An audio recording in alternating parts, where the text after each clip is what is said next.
Assalamualaikum warahmatullahi wabarakatuh. Kembali lagi dalam seri video React.js ke-9.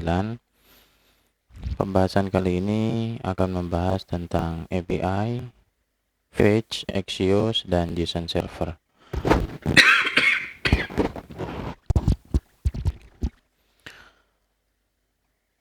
Perlu digarisbawahi pada pembahasan API di sini kita tidak akan membahas cara pembuatan API secara mendetail karena bukan itu fokus kita, melainkan kita akan membahas bagaimana cara mengakses API atau mengakses data dari API pada React.js.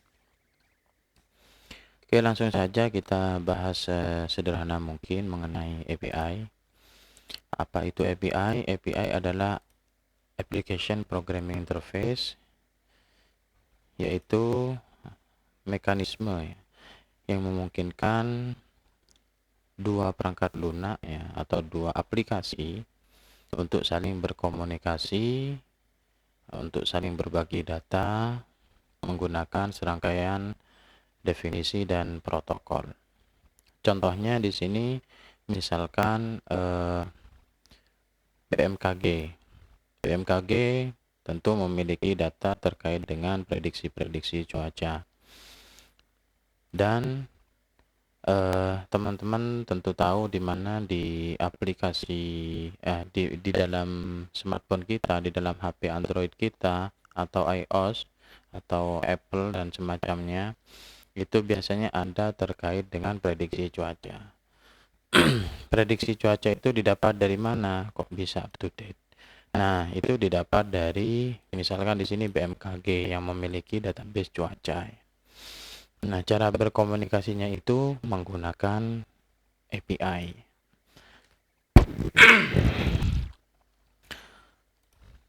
Untuk cara kerja dari API itu berbasis klien dan server, di mana aplikasi yang mengirimkan permintaan disebut sebagai klien dan aplikasi yang mengirimkan respon disebut sebagai server. Dari contoh tadi, BMKG dan smartphone yang kita punya, itu smartphone atau aplikasi seluler itu sebagai kliennya, sedangkan BMKG adalah sebagai servernya, di mana BMKG kan memiliki database cuaca. Terdapat banyak model API, yaitu diantaranya adalah API SOAP, RPC, WebSocket, dan REST API. Nah, pada pembahasan kali ini kita akan berfokus pada API REST atau REST API untuk berkomunikasi terkait dengan data. REST API merupakan kepanjangan dari Representational State Transfer, di mana REST ini mendefinisikan fungsi-fungsi seperti get, post, put, delete, dan lain-lain yang dapat digunakan klien untuk mengakses data dari server. Jadi misalkan aplikasi kita React ini itu kan dianggap sebagai klien. Jadi untuk mengakses data dari server terdapat metode-metode atau fungsi-fungsi yang dapat digunakan. Seperti contohnya di sini ada 4 fungsi yang sangat sering digunakan, yaitu get, post, put, dan delete. Gambarannya seperti pada di samping, di mana klien ini mengakses atau meminta atau request menggunakan HTTP method, yaitu ada get, post, delete, dan put melalui URL yang sudah disediakan oleh API-nya. Lalu jika data ditemukan, maka si server atau si API akan memberikan respon dalam bentuk JSON yang dikirimkan lagi kepada klien. Jadi kurang lebih seperti itu. Terus bagaimana cara mengakses atau mengambil data dari API tadi di dalam coding kita nanti, yaitu terdapat dua cara, yaitu menggunakan metode JavaScript bawaan yaitu fetch, dan atau menggunakan library yang namanya Axios. Nah, pada eh, pembahasan kali ini kita akan lebih banyak menggunakan Axios, atau kita akan menggunakan Axios ya. Untuk fetch teman-teman nanti bisa dicoba-coba sendiri ya. Fetch itu adalah metode atau fungsi bawaan dari JavaScript yang digunakan untuk mengambil resource atau sumber daya dari server. Fetch juga dapat memuat permintaan asinkronus HTTP seperti GET, POST, dan lain-lain. Jadi karena ini juga bisa memuat permintaan asinkronus, maka otomatis fetch ini juga dapat digunakan untuk mengakses REST API tadi. Untuk contoh sintaknya seperti gambar di bawah ini ya. Fetch terus URL. URL ini URL apa? Nah, kembali lagi ke sini.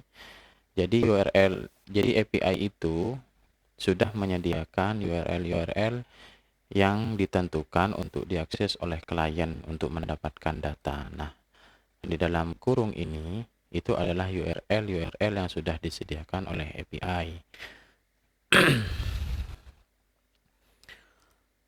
Selanjutnya, keunggulan dari fetch ini teman-teman bisa pause dulu dan dibaca untuk keunggulannya. Berikut juga kekurangannya, ini bisa di pause dulu dan dibaca.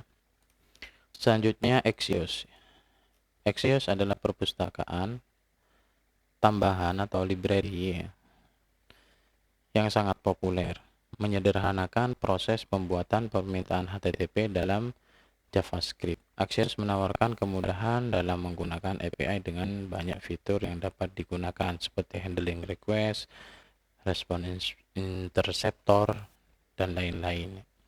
Di mana ada beberapa fitur ini yang tidak bisa dilakukan oleh metode fetch tadi ya.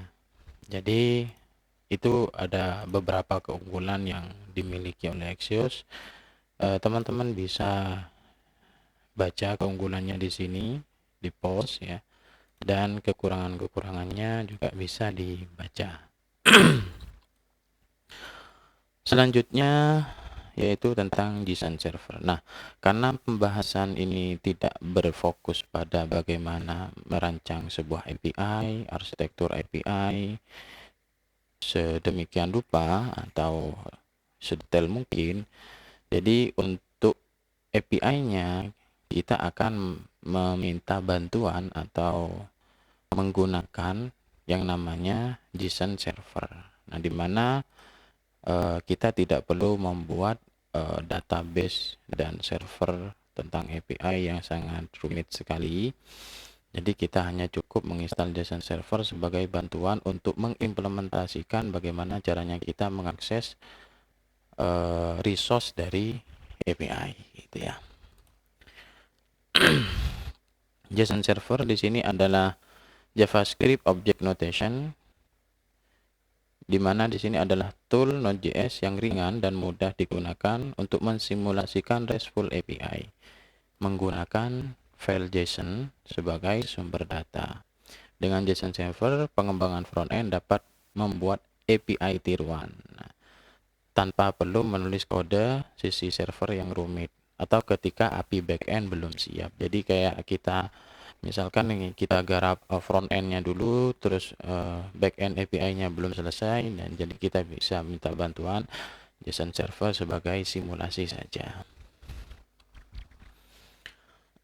Baik, kita akan coba melakukan praktek mengenai API ini dengan bantuan JSON server. Langsung saja kita buka Visual Studio Code-nya. Jangan lupa di foldernya juga disesuaikan ya. Nah, di sini kita akan menginstal terlebih dahulu yang namanya JSON server ya.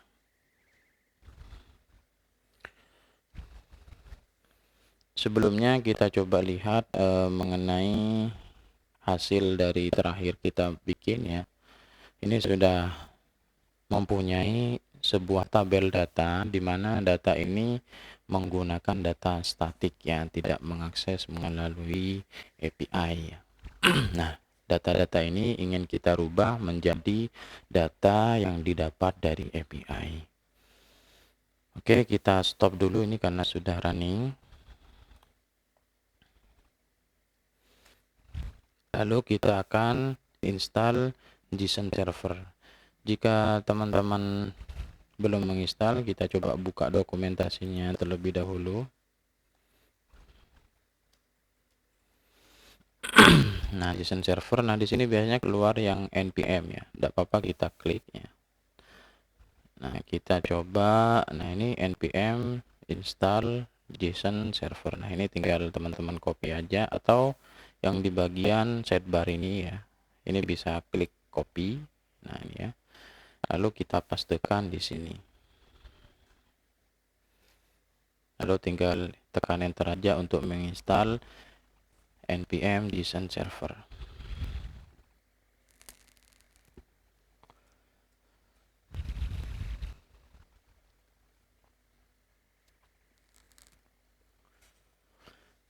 Oke, setelah kita selesai menginstal JSON server, selanjutnya kita akan menginstal yang namanya Axios. Nah,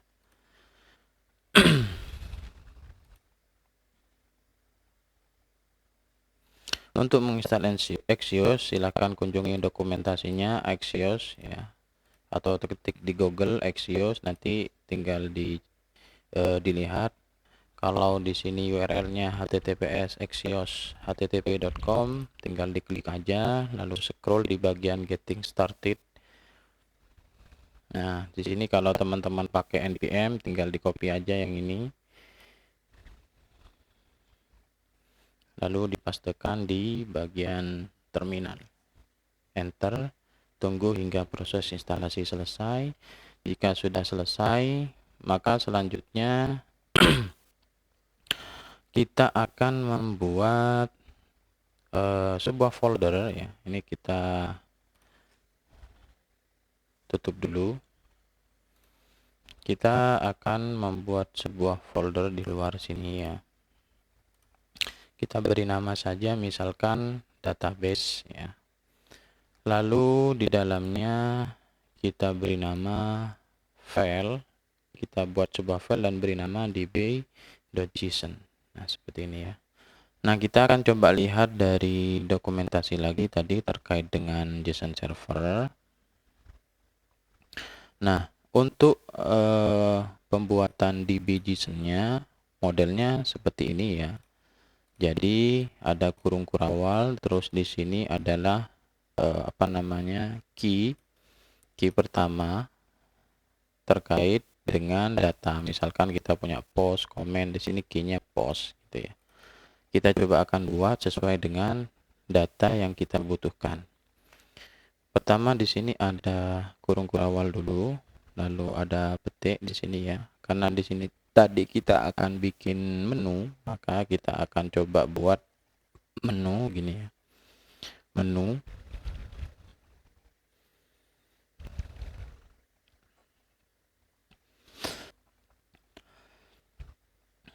Lalu di dalamnya ada, di sini ada data lagi dalam bentuk array ini ya. Array tapi di dalamnya dalam bentuk objek. Berarti kita setelah di sini kurung kurawal, terus menu diapit tanda petik, terus di sini kurung kotak ya. Nah, bisa dilihat kurung kotak, lalu untuk datanya kita apit menggunakan kurung kurawal lagi. Kemarin kita sudah memiliki data menu di sini ya. Sebenarnya ini kita tinggal copy aja ya. Ini tinggal kita copy aja. Lalu kita pastekan di bagian sini. Oke. Hanya saja kalau untuk data JSON ya, di sini setiap key itu harus kita apit menggunakan tanda petik ya. Kedua. Jadi kita akan bikin seperti ini. Nah, lebih gampangnya kita blok aja begini ya. Nah, seperti ini. Lalu kita kasih petik. Nah, oke, seperti ini.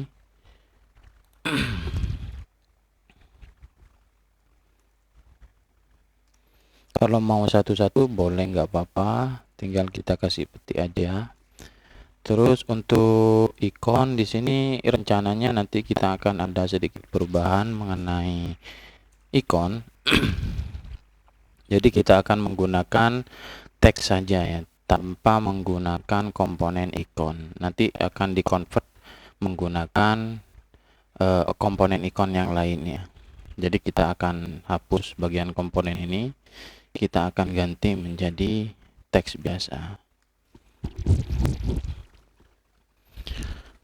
Jadi pastikan semuanya seperti ini ya. Untuk yang terakhir tanpa koma ya.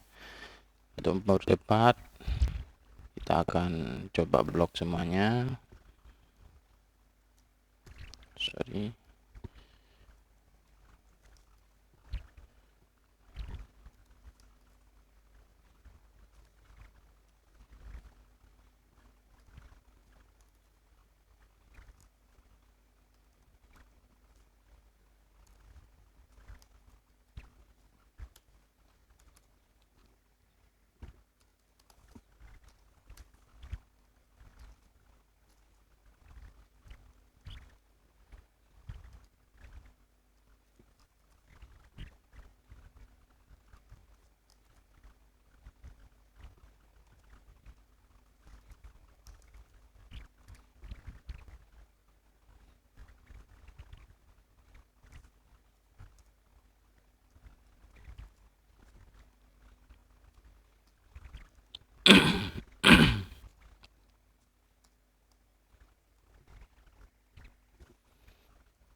Oke, sudah selesai pembuatan dari db.json-nya untuk data menu. Kalau ingin menambahkan data lagi yang lain, kategori yang lain, tinggal kita berikan koma setelah kurung siku. Nah, di sini kan tutupnya kurung siku yang di atas, kita berikan koma. Lalu misalkan rencananya kita akan bikin produk ya atau users. Nah, di sini kita akan kasih array kosong dulu karena kita belum punya datanya. Nah, di sini products juga array kosong. Setelah itu kita akan membuat script di sini untuk menjalankan agar mudah menjalankan JSON servernya ya. Kita akan bikin di sini tambahan koma ya. Terus server. Jadi kalau kemarin kalau ingin menjalankan dev npm run dev, nah di sini ya. Jadi sekarang kita akan menambahkan untuk menjalankan JSON. Di sini JSON server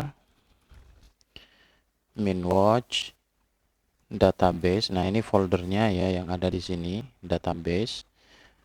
Lalu slash filenya adalah db.json. Terus kita jalankan di misalkan port 5012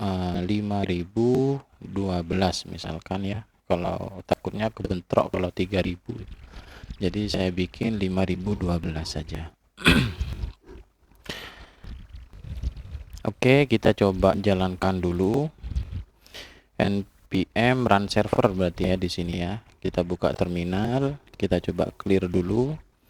Di sini kita jalankan npm run server. Nah, di sini sudah jalan ya di port 5012. Bukanya di sini ya. Ini tinggal kontrol plus klik. Nah, di sini terdapat 3 URL-nya. 3 URL untuk mengakses data ke server. Jadi seperti pembahasan tadi mengenai JSON, REST API. Jadi server itu menyediakan URL untuk diakses ya, dengan metode-metode tertentu. Di sini ada get, post, delete, dan put. Nah ini untuk data get-nya ya, untuk mengakses data menunya. Bagaimana untuk mengakses put-nya nanti kita akan bahas mungkin di video selanjutnya ya. Nah sekarang kita akan berfokus mengakses data tadi yang sudah tampil ke web React kita ya.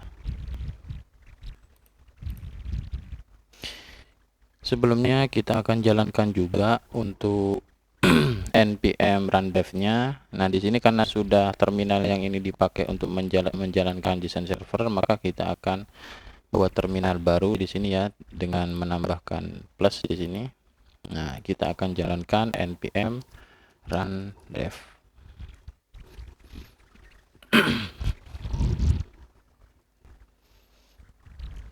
Nah, di sini kita coba lihat. Oke, masih aman ya. Sekarang kita akan modifikasi di bagian data komponen menu konten ini ya, untuk bisa mengambil data dari server ini. Oke, ini kita close dulu. Lalu ini juga kita close. Kita ke bagian fragment ya. Nah, di sini ada rencana sedikit perubahan ya, mengenai komponen. Jadi perlu diperhatikan teman-teman, nanti di sini kita ganti menjadi, kita rename menjadi template aja ya, template fragment. Lalu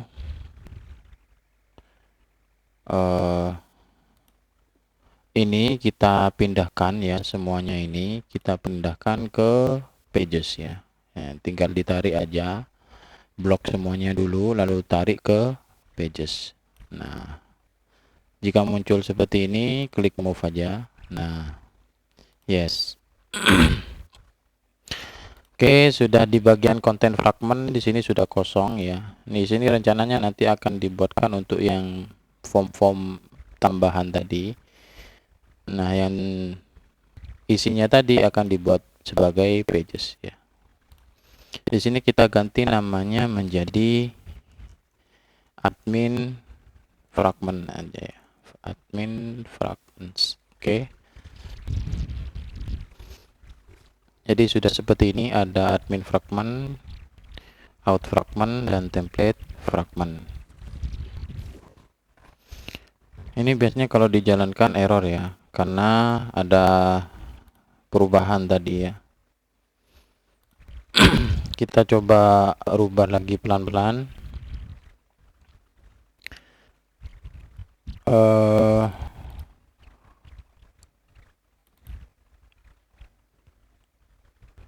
Di bagian dashboard layout, di sini fragment, dashboard fragment. Nah, ini kan kita sudah ganti menjadi template fragment ya. Berarti kita rename aja.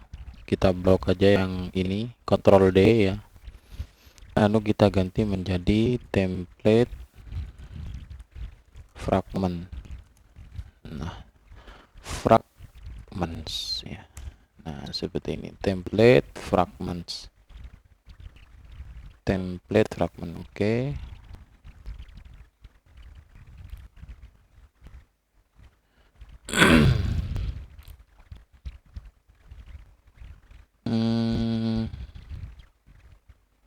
Di sini coba kita refresh dulu. Dashboard konten, nah ini enggak ketemu ya dashboard kontennya. Nah, di sini kita akan melakukan perubahan di bagian app.jsx ya. Setelah melakukan di dashboard layout, kita melakukan perubahan di sini ya. Biar gampang, di sini kita hapus semuanya dulu sampai dashboard konten ini ya. Lalu kita import ulang ya.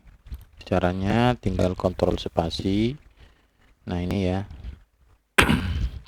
Oh, sebelum kita rubah, ini kita rename aja dulu ya. Kita rename menjadi dashboard aja.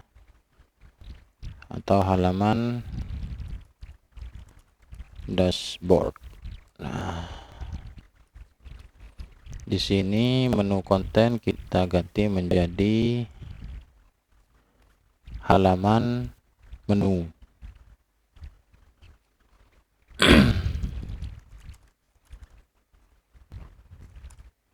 Dan di bagian produk kita ganti menjadi halaman produk. Di sini halaman user.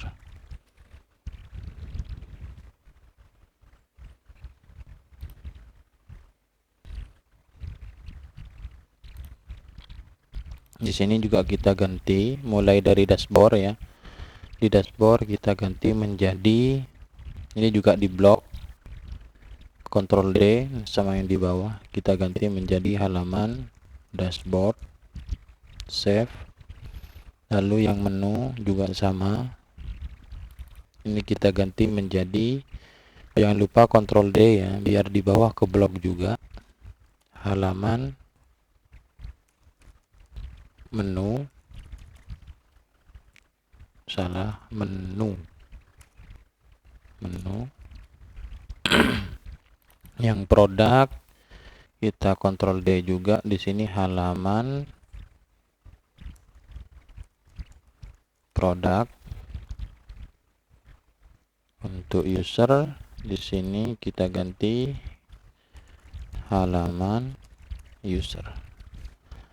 Oke, lalu di bagian app yang kita coba close dulu. Nah, di bagian app di sini kita ganti menjadi halaman dashboard.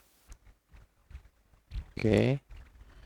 Nah, di sini kita ganti menjadi halaman menu.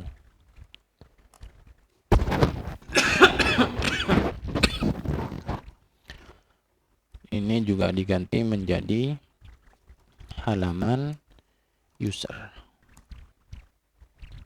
Yang terakhir halaman produk.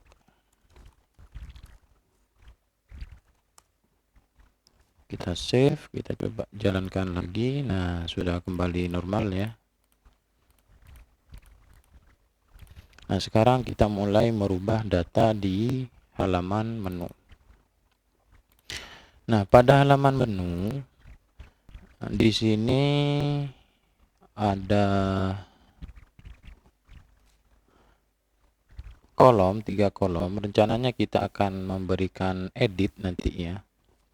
Kita coba tambahkan di sini di bagian kolom. Untuk data tabelnya kita tambahkan untuk action ya.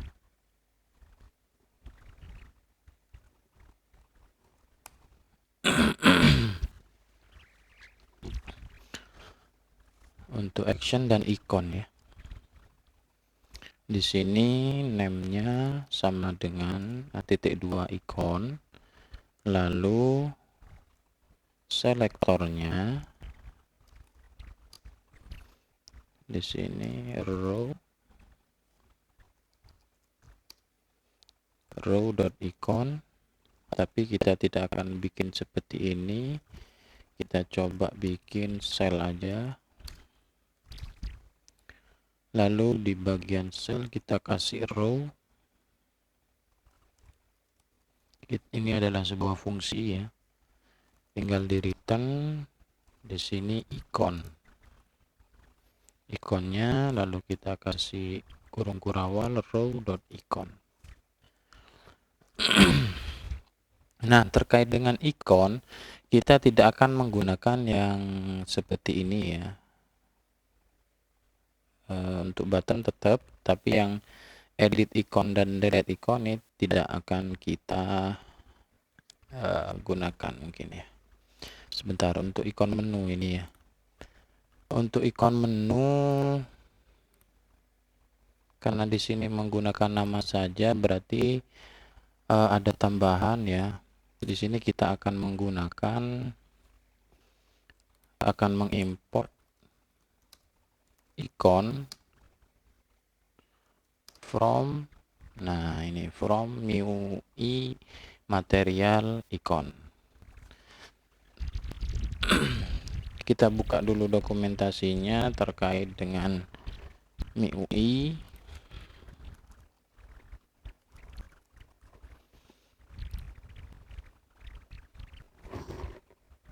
Nah, di sini ada ikon ya. Kita coba buka dulu.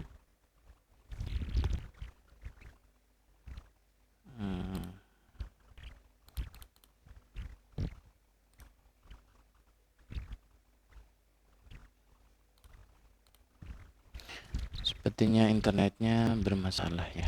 Kita coba koneksi dengan yang lain ya.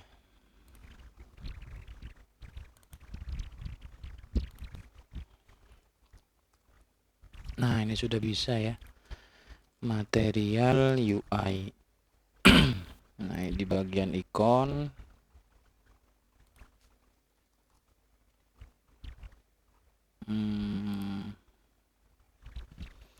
Nah, di sini kita sudah install ya, terus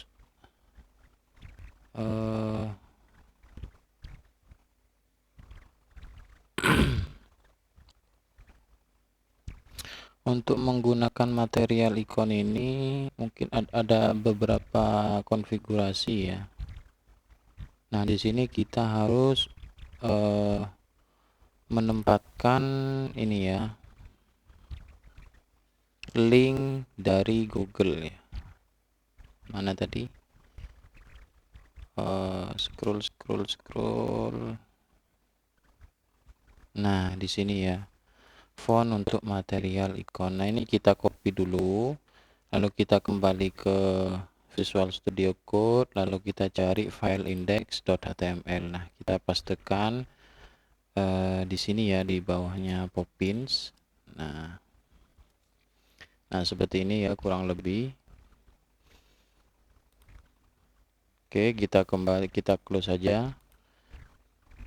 Jadi tadi ini di copy, lalu buka file index, lalu pastekan pas di bawahnya font Poppins sini ya. Jadi seperti ini bentuknya ya. Oke, lanjut. Selanjutnya kita akan bikin di sini untuk kolom button ya. Misalkan kita kasih nama action.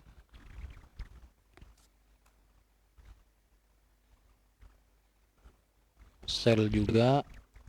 Di sini kita kasih return flags-nya,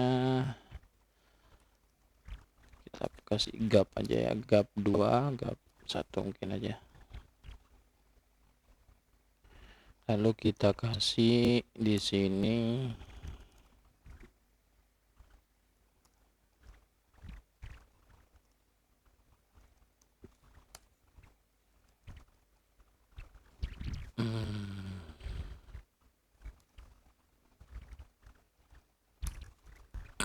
nah seperti ini ya. Ini tutupnya yang biru, tutupnya ini, dan yang kuning tutupnya bagian ini. Lalu di dalamnya kita akan bikin button.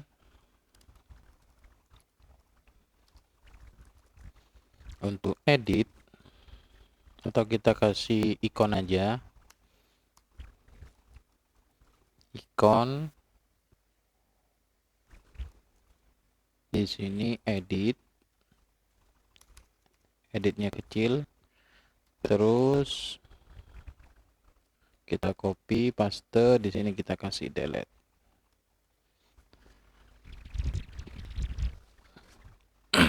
Kita coba lihat lagi hasilnya. Nah, seperti ini. Nah, kita akan coba styling sedikit aja biar lebih menarik. Misalkan di sini background colornya BG apa ya, untuk button itu ada warna, ukuran teks, ada warna button. Warna buttonnya kita kasih transparan aja. Oke, seperti ini. Untuk ukurannya ukuran apa nih? Ukuran button, ukuran teks, ukuran button berarti ya. Ukuran button sama dengan kita kasih auto aja. Terus mana tadi? Nah, ini. Terus untuk ukuran teksnya sama dengan teks small. Nah, seperti ini. Terus untuk ikonnya kita kasih class name text green, kita kasih 500 aja. Nah, ketika di hover text green kita kasih 700 ya. Oke, seperti ini. Nah, ini tinggal atribut buttonnya kita kopikan ke yang baris part 2 ini ya.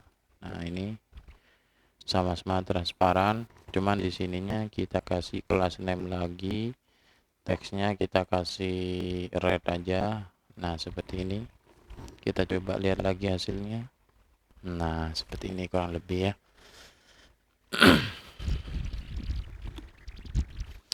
Lanjut lagi, kita akan mengakses data ini ya. Pertama kita akan bikin service ya, mungkin ya. Kita ganti untuk data ini menjadi service ya. Kita minimize dulu. Nah, sini ada komponen data dan pages. Nah, untuk data ini kita ganti menjadi service saja. Yes. Sorry. Nah, untuk ini kita hapus saja. Kita akan bikin new file namanya api.service.js ya, .service.js. Nah, kita akan bikin di sini untuk mengakses menggunakan Axios ya, mengakses API menggunakan Axios. Pertama kita akan import dulu Axios-nya dari Axios. Nah, seperti ini. Terus kita akan bikin base URL. Nah, karena di sini tadi untuk servernya adalah 5012, maka di sini HTTP bukan 5000 melainkan 5012 ya. Nah, di sini kan langsung menu ya, tanpa ada /API, berarti cukup aja seperti ini. Seperti ini aja. Oke. Lalu kita akan bikin export konstanta get data, di mana di sini akan menerima endpoint dan callback. Endpoint dan callback.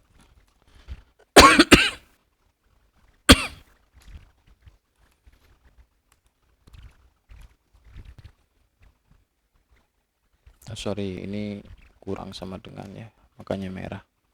Oke, seperti ini. Lalu kita panggil Axios-nya. Untuk pertama kita akan menggunakan metode get ya. Tadi kan ada get, ada post, ada put, ada delete. Nah, metode pertama yang akan kita gunakan di sini adalah metode get.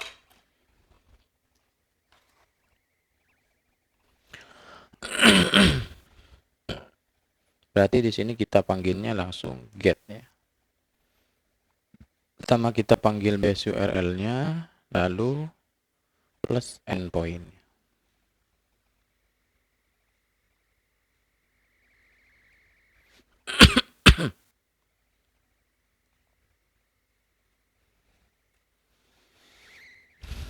Lalu setelah itu kita kasih kurung kurawal.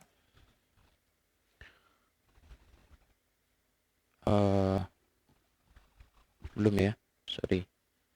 Di sini kita enter aja, lalu kita kasih done. Nah, di dalamnya akan menerima respon. Kita kasih response dalam kurung seperti ini ya. Nah, bentar, kurungnya nggak ada kurung kurawalnya ya. Nah, seperti ini. Jadi kalau teman-teman lihat ada struktur seperti ini ya. Nanti kita akan isikan di bagian kurung kurawal. Kita akan berikan callback ya. Parameter yang ini akan ditampung di sini. Callback response.data. Lalu enter lagi sebelumnya titik 2 ini ya.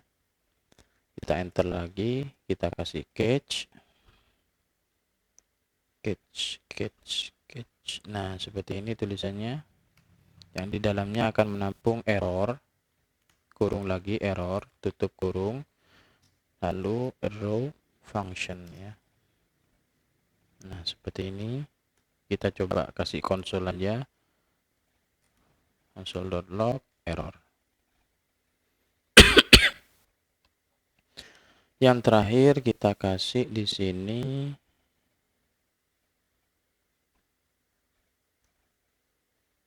kita enter lagi dot final ya, finally ya tulisannya, finally responnya menggunakan arrow function seperti ini tapi kosong ya. Kita kasih console.log misalkan done. Oke.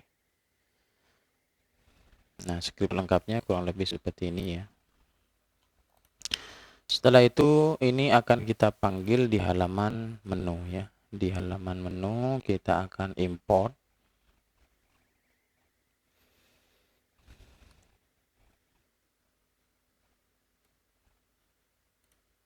ini. Karena edit ini enggak kita pakai sama delete, kita buang aja. Dan data menu ini juga sudah kita hapus, kita ganti menjadi api.service tadi. Lalu kita tambahkan di sini import kurung kurawal get data dari, ini diimport dari from service ya, from service api.service. Oke. Sekarang kalau sudah kita import, selanjutnya kita akan beralih ke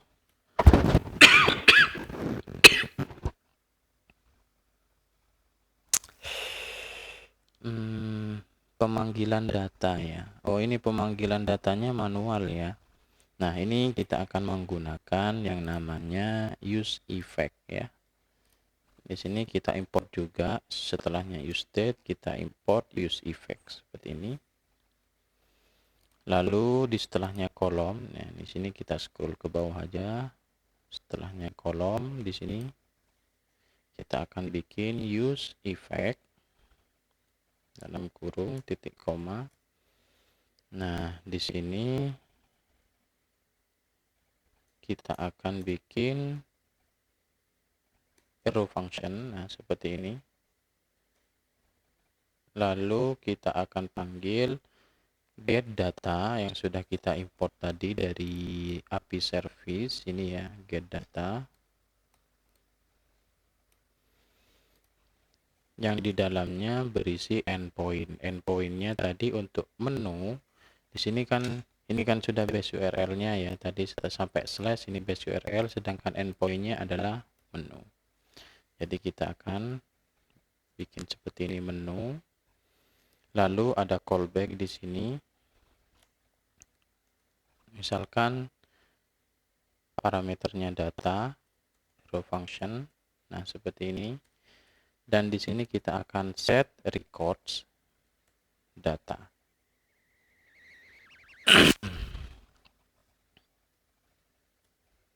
Nah, seperti ini. Nah, jadi di sini state-nya kita isi menjadi array. Nah, seperti ini. Kita coba jalankan. Di sini ada service menu pada sidebar ya. Oh iya, jadi ini masalahnya juga pada sidebar ya. Karena menu yang ada di kiri itu bergantung pada data menu yang kita hapus tadi.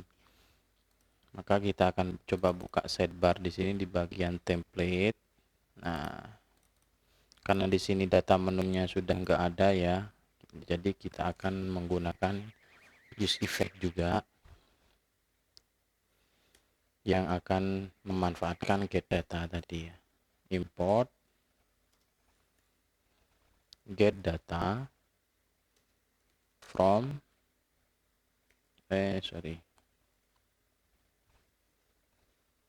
from service api.service. Nah, ini ya.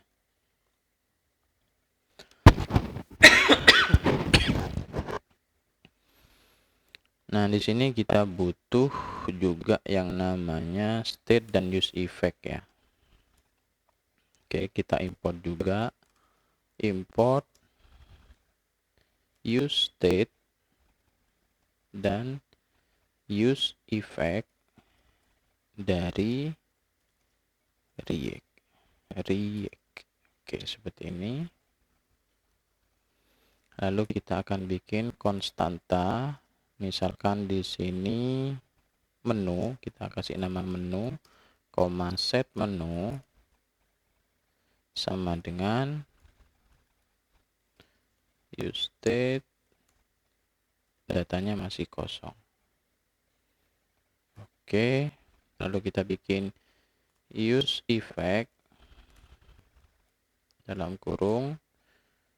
Nah, di sini ada row function. Nah, seperti ini. Lalu kita ambil get data, endpointnya adalah menu tadi. Lalu kita ambil callback. Callbacknya di sini kita kasih function data. Kita kasih arrow function. Set menu sama dengan data. Nah, baru kita di sini kita tidak akan menggunakan data.map, melainkan kita akan menggunakan menu.map.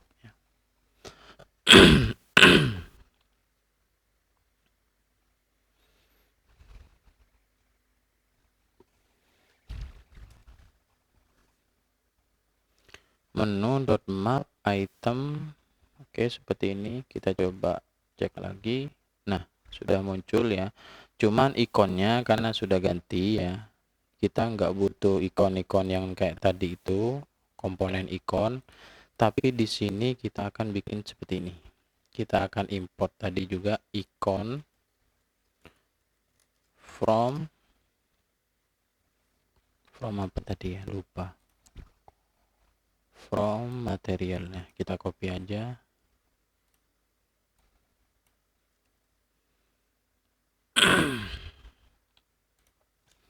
Lalu di sini kita kasih ikon. Nah, seperti ini.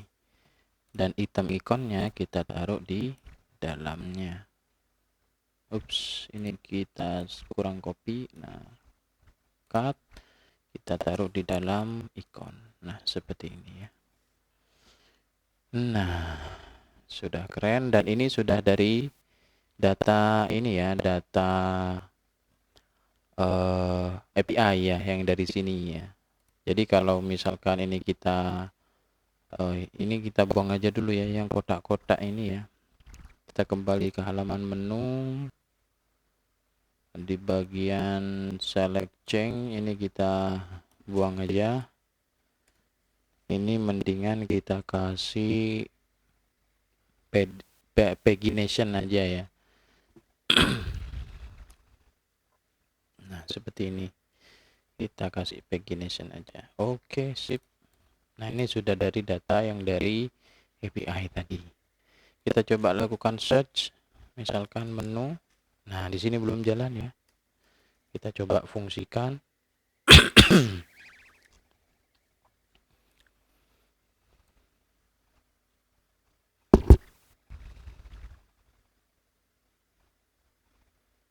Nah, di bagian sini kita akan memfilter event tapi menggunakan data yang dari API ya, bukan dari data yang dibuang tadi ya. Ini kita hapus handle change, sudah tidak kita pakai. Nah, di handle filter ini kita filter dulu new data. Nah, sebelum kita memfilter data, kita coba filter di sini adalah event target dot value. Nah, seperti ini. Jika kosong, maka ini akan dikembalikan ke data yang awal ya. Berarti kita akan kembalikan ke get data menu. Di sini endpointnya kita ambil dari API. Lalu di sini ada row function seperti ini dan parameternya data. Data lagi ya, biar tidak bingung. Di sini kita kasih menu aja. Nah, seperti ini. Lalu di dalamnya di sini kita kasih set record menjadi menu. Nah, ini untuk ketika kosong. Nah, titik 2 jangan lupa. Lalu di sini baru kita akan filter.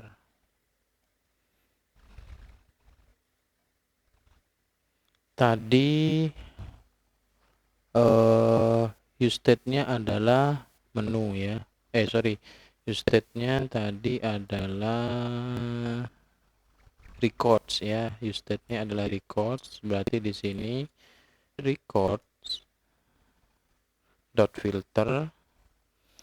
Nah, agar bisa nyari ke semua data ini ya, kecuali action, icon, ya, misalkan nama sama URL, ini bisa teman-teman kasih atau, karena di sini URL dengan menunya sama, ya sudah, berarti kita cukup ke nama menu aja, name. Oke, kurang lebih seperti ini. Nah, kita coba cek lagi. Misalkan dashboard masih belum berubah ya. Sepertinya ada yang keliru ini.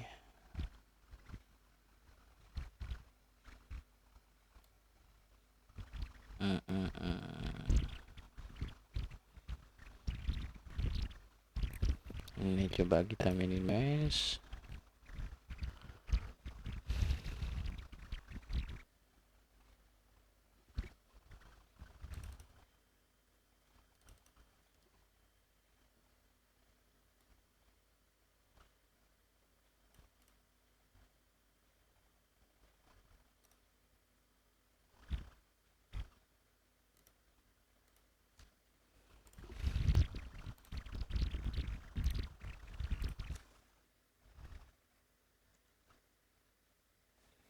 Oh, di sini ada infinite loop ya. Sorry, berarti di sini masalah di use effect ya. Ini ya. Jadi di sini infinite loop ya. Oke, sudah ketemu. Berarti ini di use effect-nya harus kita kasih koma ya. Nah, kita coba lagi. Oke, sudah jalan ya. Mantap. Selanjutnya kita akan bikin tambah menu ya. Edit menu dan delete menu. Nah, kita nanti selanjutnya akan bikin tambah menu. Untuk users Ini kita akan bikin video cepat nanti ya untuk membuat datanya. Sekian dulu, kurang lebihnya mohon maaf. Assalamualaikum warahmatullahi wabarakatuh.